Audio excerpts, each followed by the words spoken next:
Yesterday, it was announced that LaMelo is your 2021 Rookie of the Year. LaMelo ran away with it, getting 84 first-place votes, and in second place, Anthony Edwards getting 15 first-place votes. I'm here to make a case for Anthony Edwards.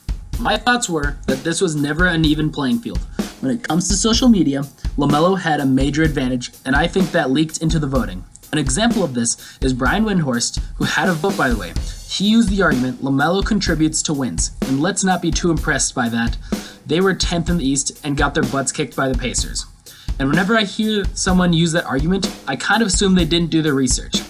Because with LaMelo on the court, the Hornets went 23-28, and with him off the court, they went 10-11. So they were about the same with him on and off the court. The real difference maker was Gordon Hayward, who missed 28 games, and they were terrible without him.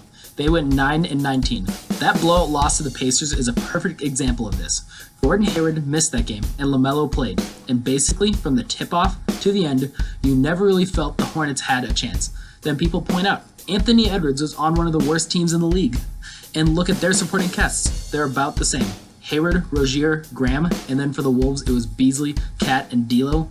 Beasley, Cat, and D'Lo played less than 10 games together this season, and in the games that Cat, D'Lo, and Ant played, they went 13-11. That's right, they only played 24 games together the whole season, and during those games, they were good. And that's without their sharpshooter Malik Beasley, who averaged 19 points per game. Also, within those 13 wins, there were 3 victories against the Utah Jazz. By next season, the Wolves will be the better team if they remain healthy. So I think when it comes to wins, we shouldn't hold that against Anthony Edwards because of his teammates' injuries this year. My next point is in the MVP race, Embiid was the favorite until he got hurt. Then he plummeted in the rankings, and when he returned, he never went back to the top of the MVP odds list. He missed the exact same amount of games as LaMelo, 21. NBA.com is a good indicator of the cards being stacked against Ant. A couple weeks ago, the headline was, LaMelo takes back the lead, referring to the Rookie of the Year race. So that means that Ant had the lead, and to take back the lead, that LaMelo needs to outplay Ant in the final stretch of the season. When the headline was made, it had been 10 games since LaMelo's return. In those games, his stats were 16 points, 7 rebounds, and 7 assists per game, and the Hornets went 3-7.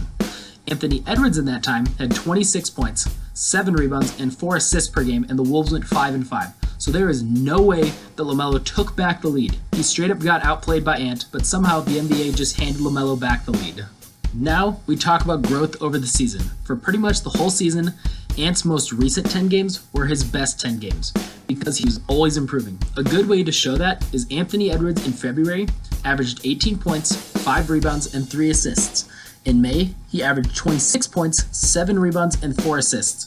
Those numbers in May are all-star-like numbers. LaMelo in February averaged 16 points, 7 rebounds, and 7 assists. And that's still what his numbers were in May. The point of this is to show that between the two of them, Ant finished the season playing at a higher level than LaMelo ever played the whole season, and he showed more improvement.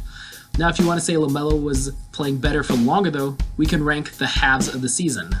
In last place is LaMelo after the All-Star break, where he missed 21 of the 36 games, and in the 15 he played, he went 5-10.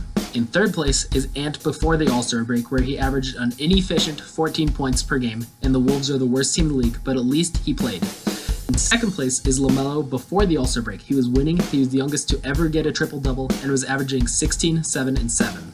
The best half that either of them had is Ant after the All-Star break, where he averaged 23, 5, and 3.